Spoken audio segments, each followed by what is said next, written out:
Jérémie chapitre 39. Lorsque Jérusalem fut prise, la 9e année de Sédécia, roi de Juda, le 10e mois, Nebuchadnezzar, roi de Babylone, vint avec toute son armée devant Jérusalem et en fit le siège. La 11e année de Sédécia, le 9e jour du 4e mois, la brèche fut faite à la ville.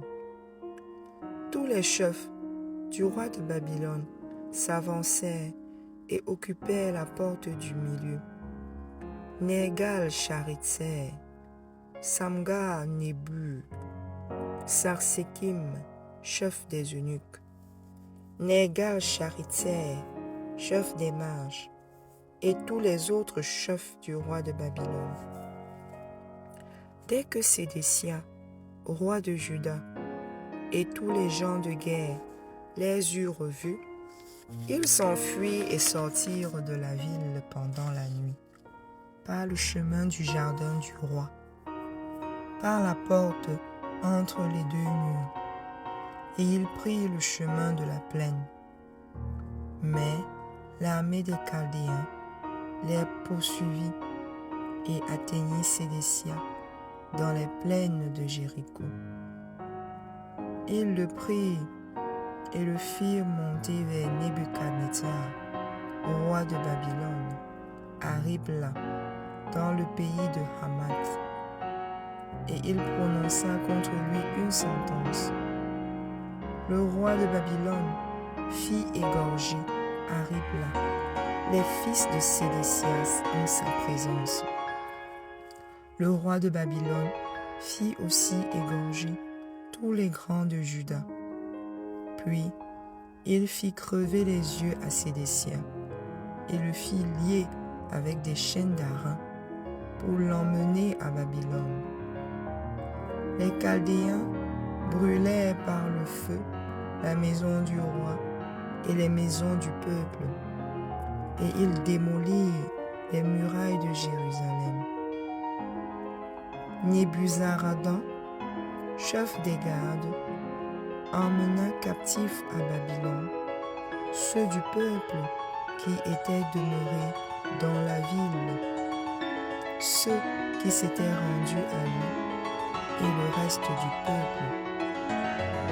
Mais Nebuzaradan, chef des gardes, laissa dans le pays de Juda quelques-uns des plus pauvres du peuple, ceux qui n'avaient rien. Et il leur donna alors des vignes et des champs. Nebuchadnezzar, roi de Babylone, avait donné cet ordre au sujet de Jérémie par Nebuzaradan, chef des gardes. Prends-le et veille sur lui. Ne lui fais aucun mal, mais agis à son égard comme il te dira.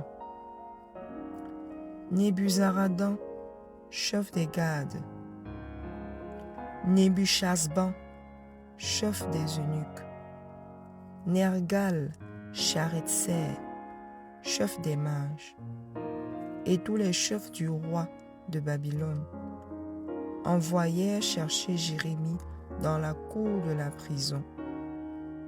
Et ils le remirent à Guédalia, fils d'Achikam, fils de Shaphan, pour qu'il fût conduit dans sa maison.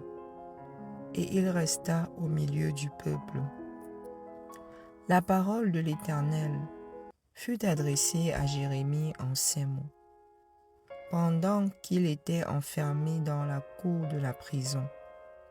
Va, parle à Ebed-Mélec l'Éthiopien, et dis-lui, ainsi parle l'Éternel des armées, le Dieu d'Israël. Voici, je vais faire venir sur cette ville les choses que j'ai annoncées pour le mal et non pour le bien. Elles arriveront en ce jour devant toi, mais en ce jour, je te délivrerai, dit l'Éternel, et tu ne seras pas livré entre les mains des hommes que tu crains. Je te sauverai, et tu ne tomberas pas sous l'épée. Ta vie sera ton butin, parce que tu as eu confiance en moi, dit l'Éternel.